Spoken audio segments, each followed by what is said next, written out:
Aquí comienza Integrados, una hora para que te enteres de toda la información del comercio exterior y la economía trascendente para la toma de decisiones estratégicas. Integrados al mundo, a puro análisis, con los mejores referentes profesionales, técnicos y periodísticos. Conduce Miguel Ponce. Estás en Integrados, estás en Trade.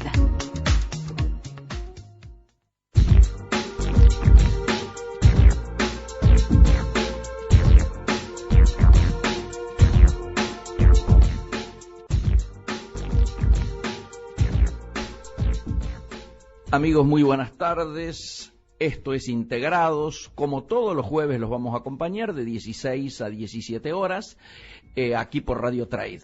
Ustedes saben que hoy, 30 de junio, hemos puesto, yo diría, en agenda los dos temas internacionales más importantes y vamos a tener dos conexiones. Una con Londres, obviamente, donde pasa, yo diría, el centro de la atención mundial, para no quedarnos cortos, porque lo que está ocurriendo allí impacta no solo en Europa, sino, como ustedes saben, y lo vamos a relatar más en detalle a partir de lo que fue mi viaje a Montevideo, está pasando por Londres vinculado a lo que ha sido el Brexit, que tocamos el jueves pasado precisamente aquí, y el otro parámetro, diríamos, de análisis pasa por lo que ha sido 48, 72 horas después de lo de Londres, las elecciones en España, y vamos a tener una conexión directa con Barcelona.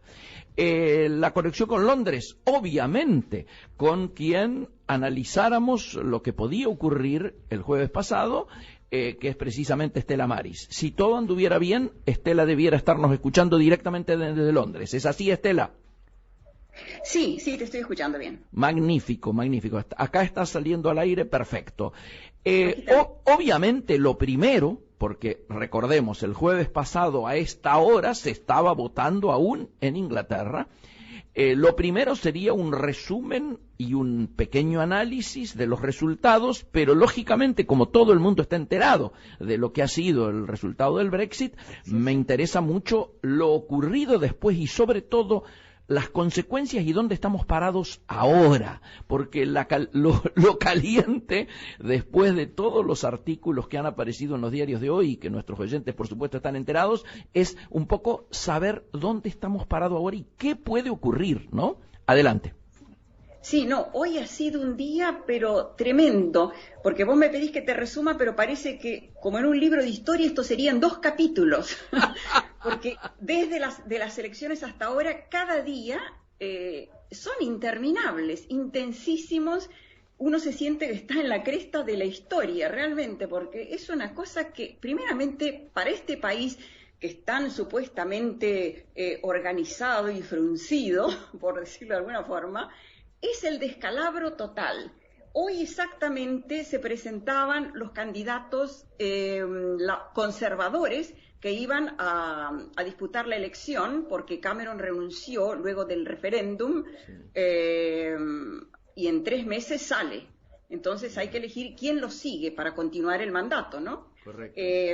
Entonces se presenta una tipa de Cameron, que es Theresa May, que es la ministra del Interior, que hoy largó su candidatura, y luego se suponía que el gran rival de Cameron, que era Boris Johnson, que llevó adelante la bandera, digamos, más fuerte, ¿no?, para la salida de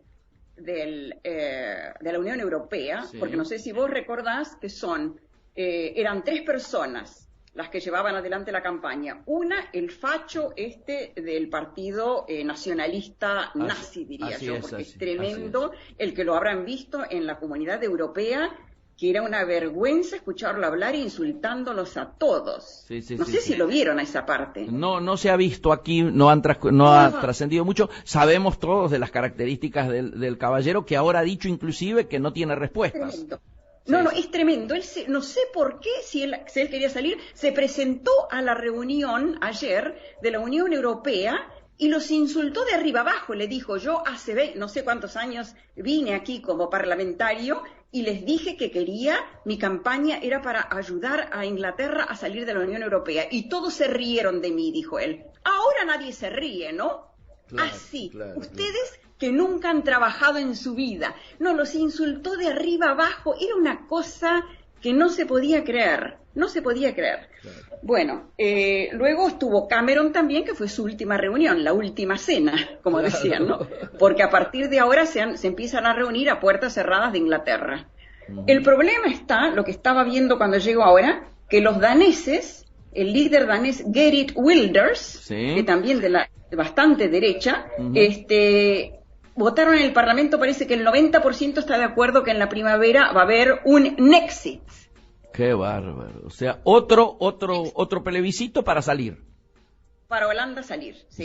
Porque ahí está muy fuerte también la ultraderecha, que es un fenómeno que, como te digo, se viene dando bastante en Europa. Sí. O sea, a la vez, como lo comentábamos la otra vez, a la vez que surgen por primera vez con gran fuerza movimientos de la base, como el nuestro aquí, que ha tomado el laborismo ahora, y que está en jaque por los de la derecha del partido, también está Podemos y está Syriza y todos estos movimientos, o a los que acampan de noche en Francia, que también es un movimiento muy interesante. No sé si lo conoces. La Nuit debout, no sé cómo se llama. Bueno, todos esos movimientos. Y por otro lado está todo polarizándose mucho. En Austria, como sabrás, también la ultraderecha. Bueno, es una cosa, como decían los fantasmas, que se venían cocinando mucho tiempo acá en los partidos políticos, han saltado todos. Claro. Hoy, los dos líderes que lideraban por el lado del conservadurismo, que eran Boris Johnson y Michael Gove, son los dos que desertaron de Cameron para votar por el Brexit. De esos dos, el que se iba a presentar era Boris Johnson para disputar a la otra candidata que también se quiere presentar, que no sé por qué se presenta, porque ella apoyó lo contrario, apoyó lo de Cameron, lo de Cameron, que era para quedarse. Claro. Pero de todos modos se presenta como una mujer que dice que ella va a cumplir con el mandato popular. Este es otro tema que tenemos que hablar después también, que es de implementar la salida de Europa, y que ella se compromete en implementar la salida de Europa, por más que ella todo el tiempo, al lado de Cameron, defendió quedarse. Bien. ¿No? Entonces, ¿dónde estoy? Bueno, entonces se presentan los otros dos. Sí. No, los otros dos iba a presentar Boris Johnson. Entonces él sale a hablar con toda esta reunión de prensa enorme y todos los políticos que lo apoyan, y dice que no se puede presentar. Así es, esa es la gran sorpresa, ¿no? Eso fue una bomba, una bomba, porque era el tipo número uno que se suponía que la Theresa May no tenía nada que hacer en la disputa electoral con relación a Boris Johnson, que él fue que llevó la bandera en todo. Claro, con lo cual decían que aquí él era un galope tranquilo a ser primer ministro. Sí. Le clavó, como así comenzaba, le clavó a la espalda el otro que su compañero, que era Michael Gove, que fue el ministro de Justicia de Cameron, que salió para hacer la campaña, ¿no? Ahora, entre todo esto, sale un email que la mujer de Gove mandó por error a alguien, en la cual lo trata como a un pelele, diciéndole que el capo de la prensa, como sería ya acá Rupert Murdoch, el dueño de casi todos los pasquines, allá sería el grupo Clarín, acá es el grupo Murdoch, que domina toda la prensa y que es la que ha manipulado, y que es la que ha manipulado hasta el cansancio la palabra inmigrante, pero que ha salido yo creo que más de 1 millón de veces, más. Claro. Es tremendo. Hoy mostraban la lista de los diarios con la palabra inmigrante al frente. Todos los diarios de este hombre. Bueno, según el email de esta mujer, le decía que este hombre no lo apoyaba, que lo odiaba a Boris. Así, porque claro, era un email muy privado de ella, pero se ve que apretó el botón errado y lo recibió otro que inmediatamente lo filtró a la prensa. Obviamente. Qué bárbaro. Entonces es lo que dice hoy una mujer. Estos son, como parece que fuera, en vez de preocuparse por el destino del país, después de tanto estar hablando de que se recuperaba la soberanía saliendo de Europa, no hay gobierno. ¿Qué soberanía? No hay gobierno de nada. Estamos en un barco a la deriva. Es una cosa tremenda. Y por otro lado, que sería el momento, pero perfecto para el laborismo, agarrar el poder, toda la gente de la derecha del laborismo, que son los seguidores de Blair, todos los, digamos, ahijados de Tony Blair, que mintió con el dossier de la guerra, que mintieron estos con la Constitución que votaron todos para elegir al líder laborista.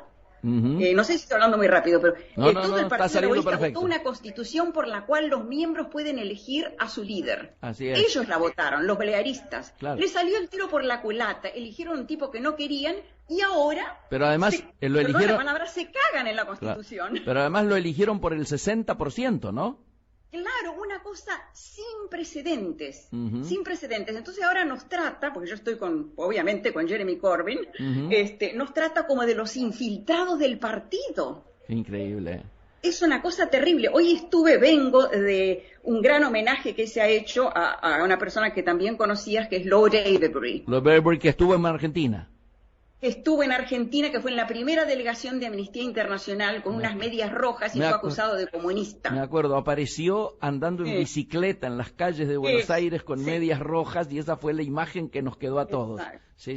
Falleció hace poco. ¿Qué edad tenía? ¿Qué edad tenía? No, ya tenía 80 y tantos años, 83, tal vez 84, pero enfermo de leucemia grave. Claro. Y entró Jeremy Corbyn, estaba sentado casi al lado mío, fue increíble. Hablar con él porque, claro, nosotros trabajamos, yo era la asistente de Latinoamérica con Lord Avebury, ¿no? Correcto. Y siempre, él montó este grupo que se llama Grupo Parlamentario por los Derechos Humanos, en el cual Jeremy Corbyn era uno de los principales. Activista, claro.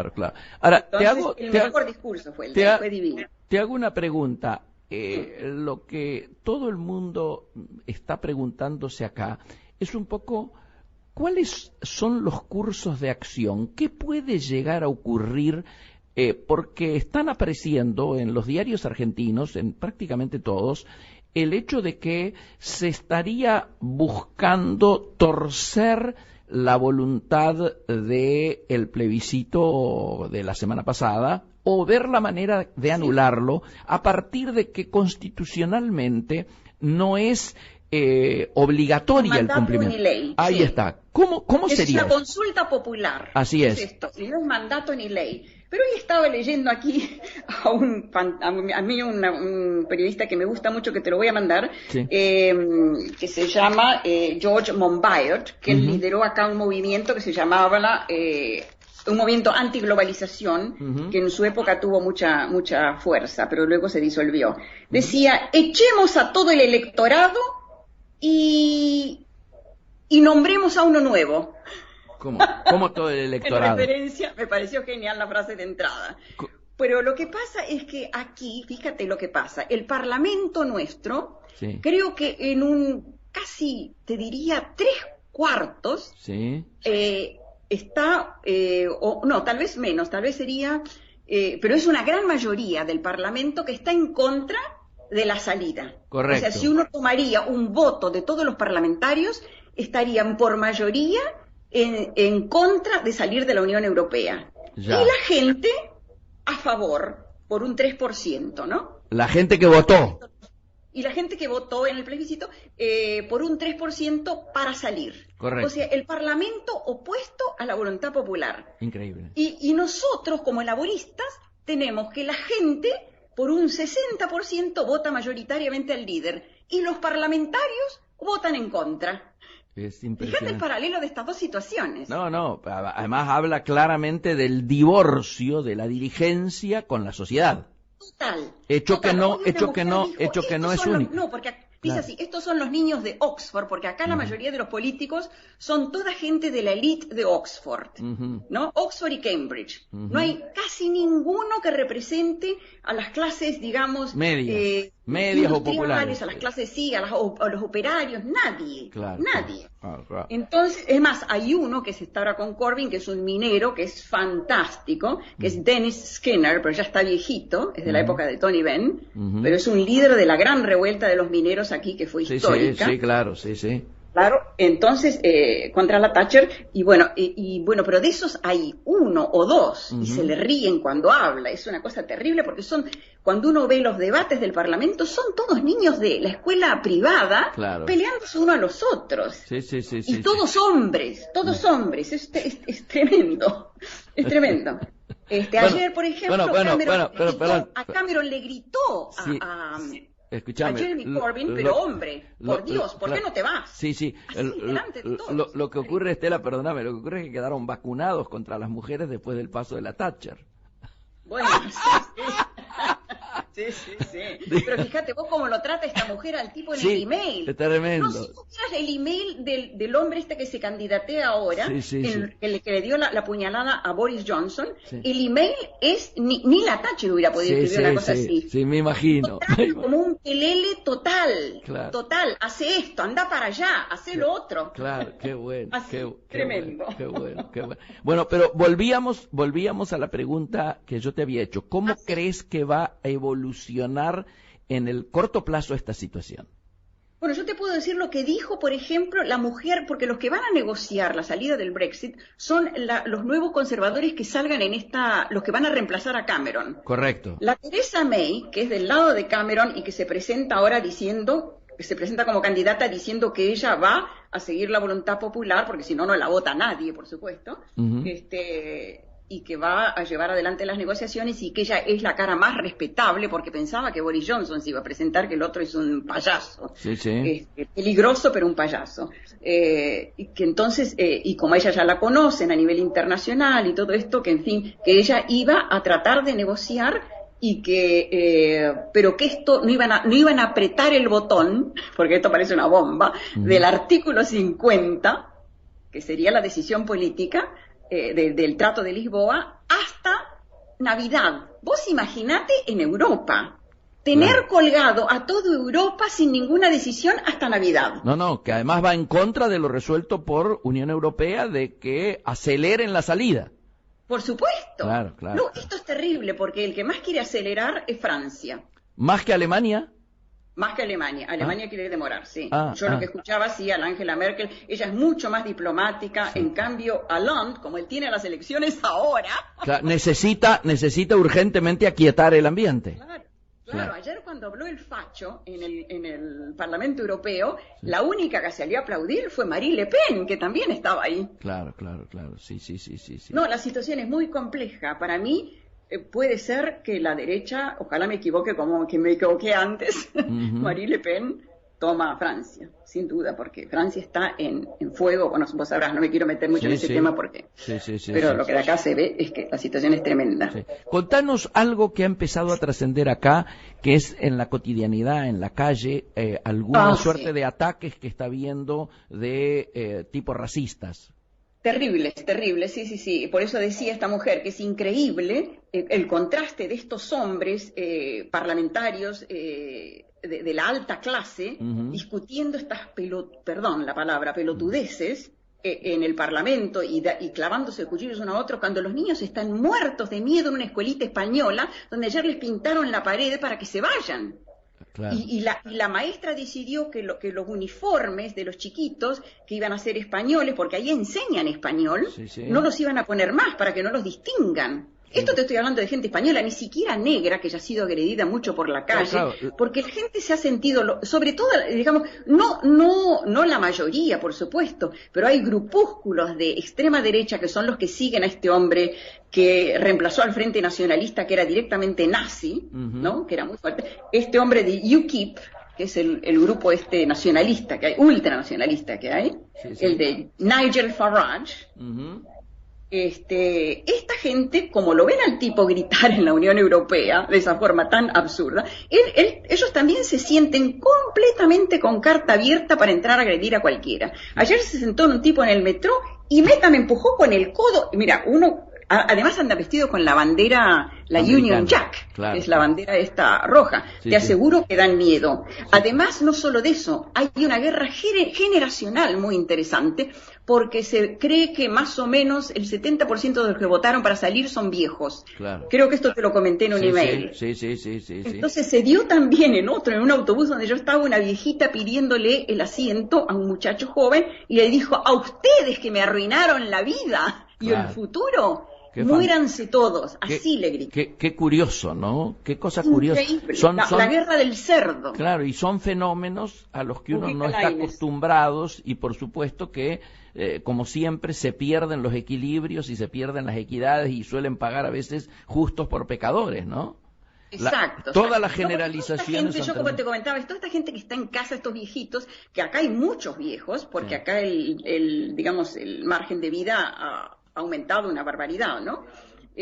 O sea, hay gente de 100 años, ahora uno los ve a los veteranos que van a esta recordación que está haciendo en este momento en Westminster por la batalla del Somme. Son gente sobrevivientes, tal vez algunos de ellos, ¿no? Sí, claro. O sea, hay mucha gente vieja que está todo el día sentada mirando la tele o leyendo estos pasquines. Claro. Entonces, para ellos, los inmigrantes, sí, se les ha metido en la cabeza de que son la gente que les viene a robar. Sí, claro. Y que les viene a sacar los lugares en los hospitales, en vez del tema que el único que ha levantado el tema es Jeremy Corbyn, que es la austeridad y las políticas de austeridad implementadas por este gobierno y por la Unión Europea, ¿no? Entonces, por eso a él se lo considera como un tibio, porque no defendió, como diciendo la Unión Europea es lo mejor. Él fue perfectamente, digamos, sincero. Correcto. Sí, ¿no? Correcto. Sí. Claro. Bueno, o sea, estamos en un momento en el cual todavía no aparece clara la salida. Porque los dos partidos que podrían resolver la cosa están en un caos total. Increíble. Total. Increíble. Sí. Bueno, o sea, es un barco a la deriva, como te digo. Magnífico, Estela. Te reagradecemos este panorama. No te decimos que te vamos a llamar la semana que viene, salvo que la cosa sea más grave, pero es muy posible que volvamos a molestarte porque la verdad es que todos estamos, aquí en Latinoamérica también, muy pendientes de los efectos que decisiones de tamaña envergadura tienen sobre el resto del mundo y también, vos imaginate, yo vengo de estar en Montevideo, donde el debate era Unión Europea-Mercosur y algunos se preguntaban, ¿qué Unión Europea o qué Mercosur? ¿No? Es la desunión total. Sí. El juego de tronos, le dicen acá. Claro, pero además vos imaginate que para nosotros, desde hace 15, 20 años, el modelo a seguir de integración era el modelo de la Unión Europea. Y ahora, al explotar esto, hay una sensación como de necesidad de buscar un modelo más propio, ¿no? De integración que que evidentemente ha tenido las dificultades que ahora aparecen en superficie. Sí. Pero hay que ser optimista. Yo creo que en esta gran revuelta tiene que salir una renovación. Sin duda. Positiva. Sí. Sin duda. Muchísimas gracias. Al contrario, mucha suerte. Nos vamos a Barcelona ahora, un gran cariño. Chau. Amigos, escuchaban ustedes Estela Maris directamente desde Londres, dándonos la visión de qué está pasando y con inclusive, yo diría, hasta el tono de preocupación y el tono de mucha adrenalina, porque objetivamente en Inglaterra y particularmente en Londres, yo creo que desde que yo tenga memoria no ha ocurrido una situación de esta naturaleza, de esta envergadura y con esta incertidumbre en relación a los próximos pasos. Vamos ya al intervalo que estábamos debiendo y volvemos intentando comunicarnos con Barcelona. Adelante. Florencia Carbone suma calado a tu agenda. Trade On, el superávit en estado puro. De lunes a jueves a las 10 en Trade, periodismo de carga. Jack Dorsey lo creó en marzo de 2006 y lo lanzó en julio del mismo año. Hoy, más de 500 millones de usuarios generan 65 millones de tweets por día, 140 caracteres para decir lo que pensás. Conectate. Somos @Trade Radio FM. Trade. Música y negocios en el orden que vos quieras.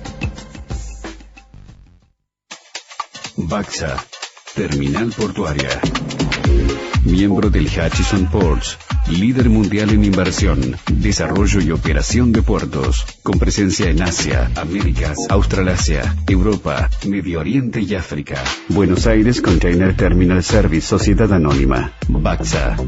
21 años al servicio del comercio exterior argentino. Un resumen de todo lo sucedido tanto en el ámbito del comercio exterior como así también en el terreno político y económico en la Argentina. Información de primera en el último día de la semana. Trade On Reloaded, con la conducción de Emiliano Gali. Viernes a las 10 en Trade. Entrevistas, lanzamientos, moda, espectáculos, gastronomía. Un magazine semanal con aroma y textura propios. Backstage, con la conducción de Pía Marcollese, los martes a las 17 en Trade.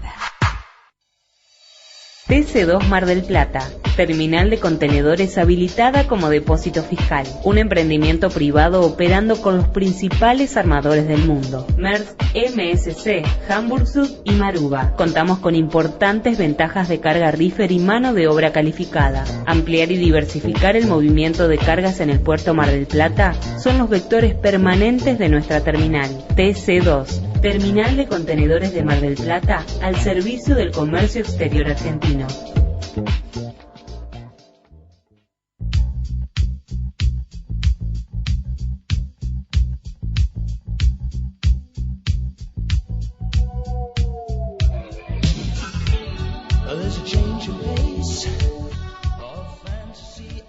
Seguimos en Integrados, hoy 30 de junio del 2016, y como decíamos recién, antes de comunicarnos con Londres, el otro polo de la atención, este fin de semana obviamente, ha estado en España.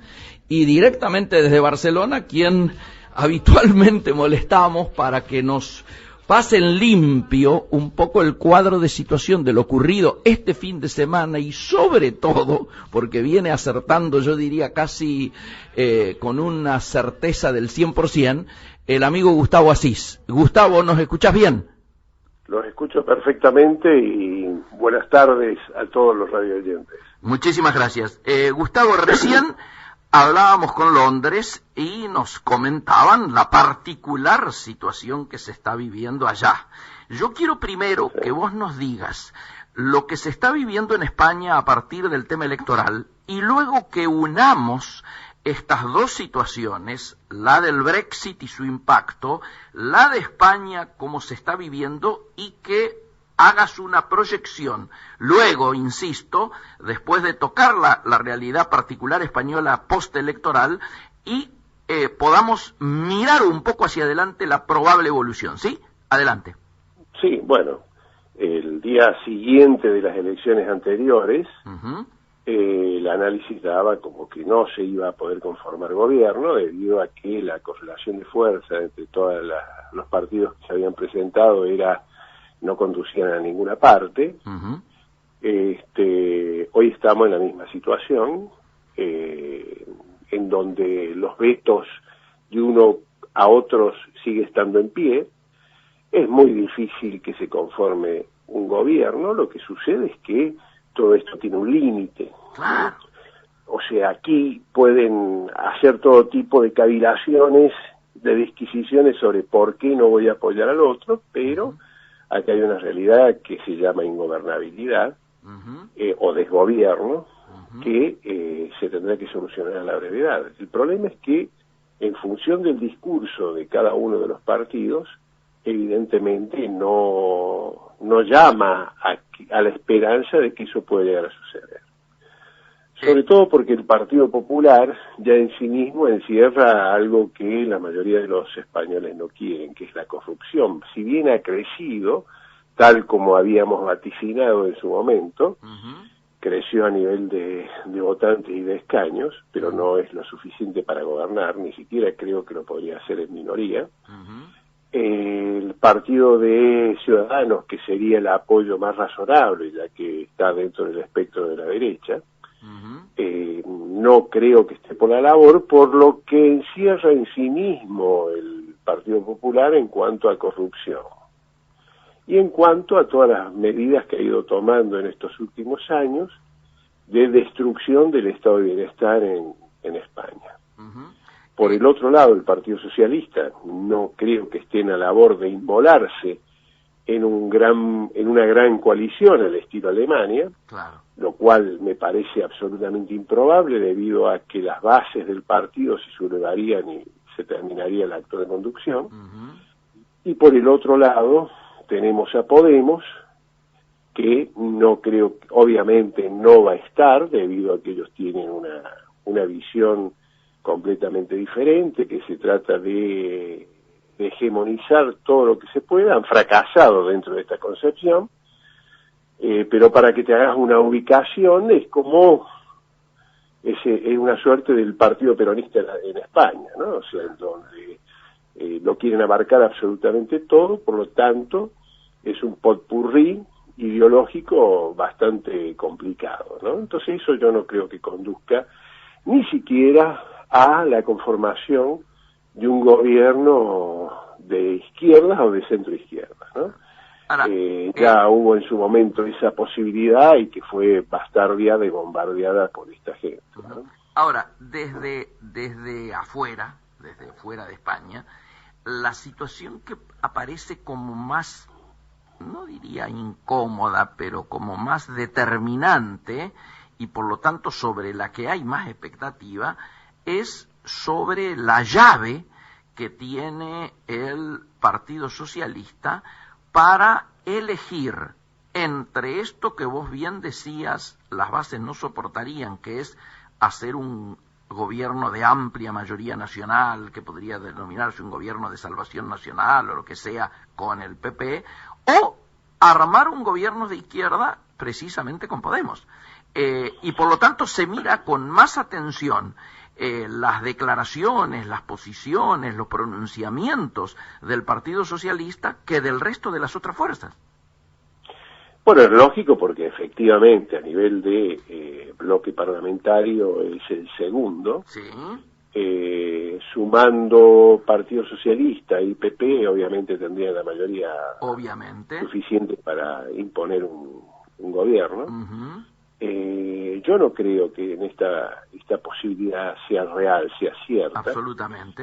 Yo creo que hoy por hoy, tal como ha sido la confrontación política en estos últimos años, sería muy difícil de explicar que el Partido Socialista apoyara un gobierno con Rajoy a la cabeza. Obviamente. Como también sería muy difícil de explicar en el caso que se abstuviese, que esa es una de las alternativas que dan, en donde la suma de Ciudadanos más el Partido Popular daría una mayoría suficiente, no absoluta como para imponer en primera instancia el gobierno, pero sí se produce la abstención del Partido Socialista en segunda votación en el Parlamento, por mayoría simple podrían conformar gobierno.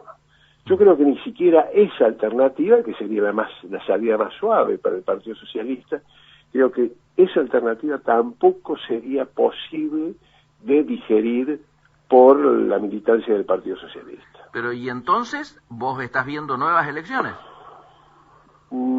Es el gran disparate, pero es posible. Es el gran disparate. Todo es posible. Yo te digo, la semejanza que hay entre España con Argentina es cada vez más grande. Para que vos te hagas una idea, o sea, podemos situar al Partido Popular, Sí. con una suerte de macrismo. Ya. Debido al espectro en el cual ambos deambulan. Sí.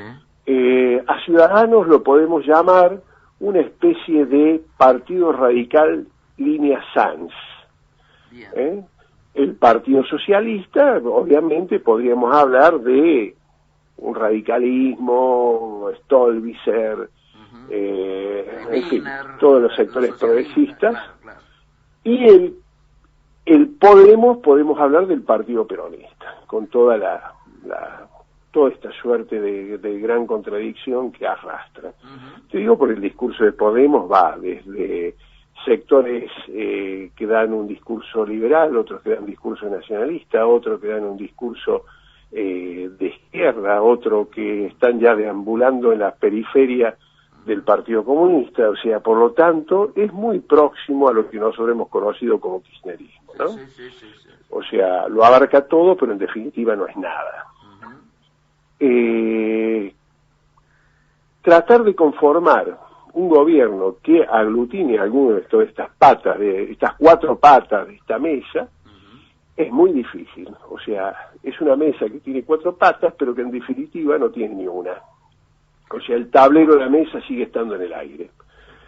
¿Qué va a pasar? Mi apreciación personal es que dentro de este gran disparate que se ha conformado, podemos decir que podemos llegar a encaminarnos a una tercera elección para seguir en la misma situación. Ahora, es una calecita infernal esta. Bueno, esto no se va a terminar fácil. Aquí esto. Pregunta, ¿el rey tiene algún poder para decir, muchachos, hasta acá llegamos? ¿Se sientan todos en una mesa y arman un gobierno proporcional a los votos obtenidos o algo por el estilo? ¿Tiene alguna autoridad o no la tiene? El problema es que la monarquía no la tiene desde el punto de vista constitucional. Ahí está. Y desde el punto de vista popular tampoco. Mucho menos, te diría. Yo creo que estamos viviendo los últimos reinados de los Borbones, ¿no? Claro. Ahora, te hago entonces otra pregunta. La monarquía no. Unión Europea, que está pasando una tormenta, ¿tiene alguna posibilidad de influir en el aceleramiento de alguna solución parlamentaria? Digo, ¿no puede plantearse que el caos que significa el abandono de Gran Bretaña, de Unión Europea, no está obligando a buscar sensatez en el resto de los países que quedan conformando Unión Europea y por lo tanto esto generar una presión sobre los partidos más europeístas que hoy están compitiendo precisamente en España, como para decir, muchachos, estamos obligados por la situación externa a encontrar una solución aunque no nos deje conformes en términos de principios, de ideología y hasta de comodidades electorales? Mira, acá hay un tema, bueno, me has hecho una pregunta que más una pregunta es un libro, lo que me acabas de tirar sobre la mesa. El tema es que vamos a partir de la base de qué es hoy la Unión Europea, ¿no?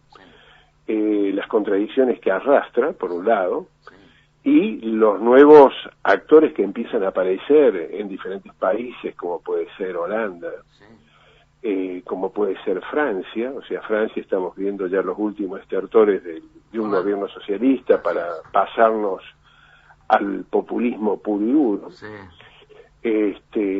Otros países en donde también se está desbarrancando todo. Hay un fenómeno que lo habrás apreciado con Beppe Grillo en Italia, ganando Roma. Ganando Roma y ganando las capitales más importantes de las provincias italianas.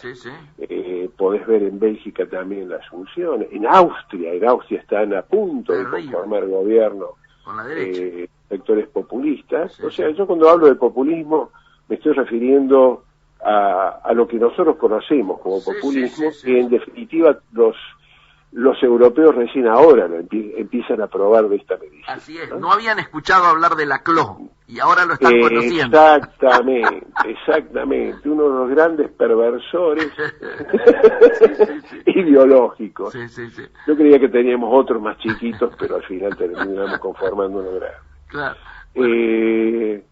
El tema está en que es muy difícil, o sea, que la Unión Europea en su actual estado político tenga la capacidad moral como para tratar de imponer algo a un determinado país. Claro, en ningún lado lo pueden hacer. En ningún lado. Sobre todo porque todo este marasmo que empieza a surgir, en gran medida, está conformado por la gente de la Unión Europea, los que gobiernan en Bruselas. Claro. En donde el mensaje de Willy Brandt, en su momento, el mensaje de Olof Palme, el mensaje de los que conformaron la Unión Europea desde el punto de vista ideológico de cuál era el camino que tenía que conformar, que tenía que seguir los 300 y pico de millones de europeos, terminó siendo tergiversado, totalmente tergiversado y cautivos del pensamiento neoliberal, Claro. que a la vez hizo una especie de CEOs de la función pública, Sí. que están totalmente fuera de la realidad. Sí. Entonces, ¿qué No, sucede? y además vos escuchabas... este divorcio Claro. entre la conducción política y económica de la Unión Europea con la gente que conforma el pueblo de la Unión Europea es tremenda. Sí. Y además una cosa que uno escuchó mucho, ¿no? Ahora con esto de las elecciones que han ocurrido, además uno decía, una de las grandes cosas que más se repetía era, ¿cómo puede ser que un obrero, digamos, industrial de las afueras de Londres esté ganando el equivalente a 1.500, 1.600 euros y un funcionario en Bruselas, que no lo eligió nadie, porque no estamos hablando de los europarlamentarios, sino de los funcionarios, esté ganando 150, 160.000 euros mes? Y encima, además de chorearse esta suma interesante, se meta con nuestras vidas de manera casi determinante hasta para las cosas más nimias, ¿no? Claro, todo esto es grosero. Bueno, ahí tenés el tema del Brexit. Claro. No, me refería a eso. Es esto lo más notorio. Lo más notorio, Sí, pero sí, ojo, acá este es el primero Uh-huh. de todos los que pueden venir después. Sí, parece Yo que considero hoy resolvió Holanda ya plantearse la salida también. Plantear un plebiscito para la salida. Imagínate que la tercera economía de Europa, que es la francesa, Uh-huh. ¿Tiene el peligro? En las próximas elecciones saldrá las huestes de Le Pen, Seguro. y son totalmente afines a salir. Es parte de su ideología, ¿no? Sí. Entonces estamos viendo lamentablemente cómo esto se está diluyendo como un azucarillo en un café, Uh-huh. pero a la vez la peligrosidad que todo esto significa. Sí. Gustavo... O sea, esto no es bueno ni para Europa, ni para la humanidad. Ni para el mundo, estamos de acuerdo. Gustavo, resumiendo, para quedarnos con un mensaje. Vos ves, primer asunto, la probabilidad concreta de una tercera elección.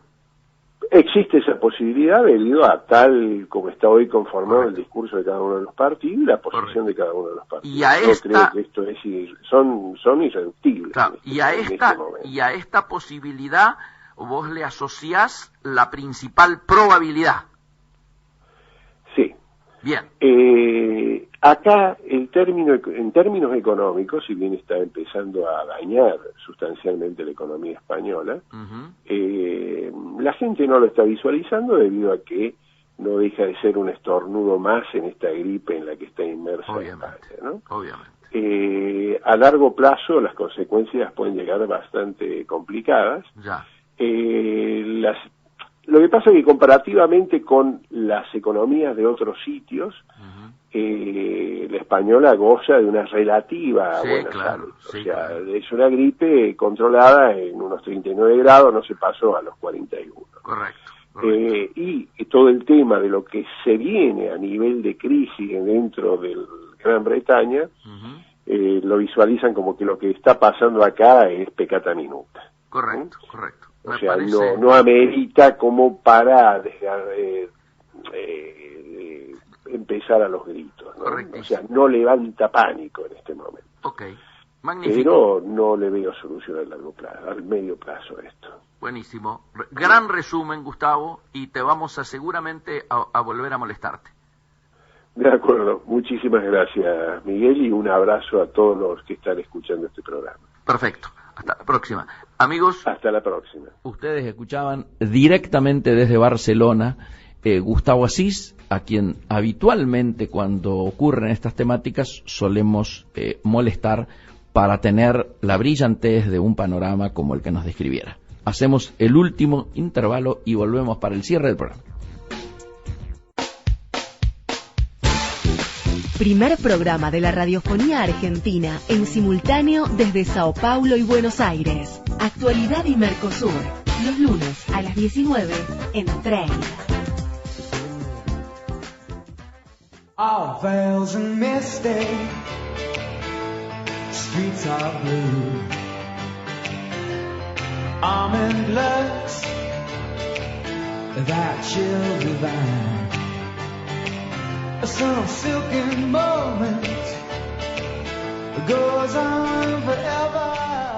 Amigos, y obviamente con la satisfacción de que acá en Integrados hoy pudimos cubrir en directo desde los escenarios donde está pasando hoy la historia, léase Londres, léase España, en este caso desde Barcelona. La verdad es que, reitero, tenemos que expresar nuestra satisfacción a haber podido brindarles a ustedes en directo y con el, yo diría, hasta el medio ambiente y la temperatura de quienes están instalados allí, las visiones tan particulares de estos minutos que son, yo diría, no solo históricos para Europa, ¿no?, sino bastante históricos para el mundo y la humanidad. ¿Qué pasa a nivel doméstico? También es un día muy particular y tenemos que decirlo. Los mercados están moviéndose muy posiblemente al son de dos situaciones. Una, hoy es el último día del mes, entonces los números de hoy determinan las estadísticas y los cierres y las cobranzas y etcétera. Y por otro lado, este tema europeo está pegando fuertemente. Tenemos que decir que el dólar ha tenido alzas significativas en el segmento mayorista, pero sobre todo lo que ha llamado más la atención es las fuertes ventas del Banco Central. ¿Esto qué implica? Que si ha tenido que vender el central ha sido para mantener un dólar que seguramente se iba hacia arriba de una manera, diríamos, que solo pudo ser controlado por estas grandes ventas del central. A ver, ha terminado con alzas y se acomodó en el cierre en 14.94, 15.04, 6 centavos arriba del día de ayer. En una rueda que tuvo el mayor volumen de negocios desde abril de 1911. Repito, nunca hubo una ronda con tanto movimiento desde abril del 2011 hasta la fecha. Estamos hablando de más de 5 años, queda claro. La divisa norteamericana tuvo un comportamiento muy contradictorio por las fuertes intervenciones oficiales.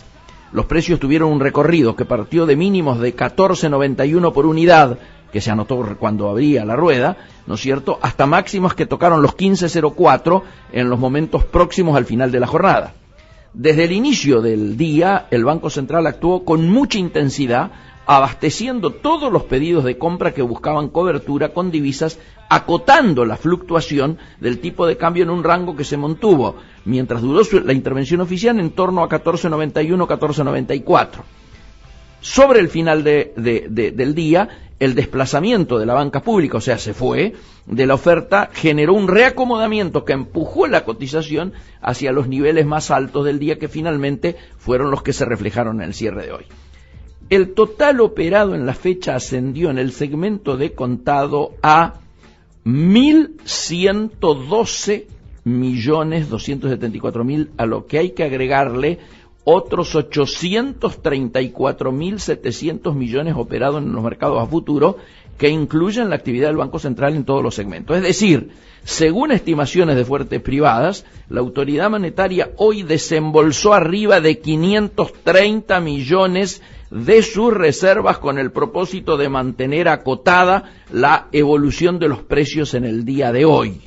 Repito, unos 530 millones jugó el Banco Central para mantener la divisa. Con la suba experimentada hoy por el dólar terminó el ajuste de junio, que acaba de concluir. En este mes el tipo de cambio tuvo un aumento de 1.049 respecto a los valores anotados en el final de mayo pasado, ¿sí? La primera suba mensual desde febrero de este año, interrumpiendo una secuela de 3 meses consecutivos, o sea, 3 meses seguidos de caída en la cotización, y que justifica casi la mitad del aumento del dólar desde que se inició el 2016. Esta intervención oficial condicionó en la fecha la evolución de los precios e impactó en el volumen negociado en todos los segmentos, marcando un nivel de operaciones, repito, que no se repetía desde abril del 2011. El vencimiento de los contratos de los mercados a futuros, que obviamente van a ocurrir hoy, seguramente justificó la estrategia del central, que no vaciló en utilizar el mecanismo de intervención directa para sostener el dólar en un nivel compatible con sus objetivos para junio. Es decir, una situación que seguramente no se va a repetir en el comienzo del segundo semestre del año, para el que se espera un flujo de ingresos más importante del que hemos visto hoy. Por lo tanto, vamos directamente a cómo han sido los números. Y los números tenemos fríos y duros. Transferencia 14.94, 15.04, como lo decíamos recién.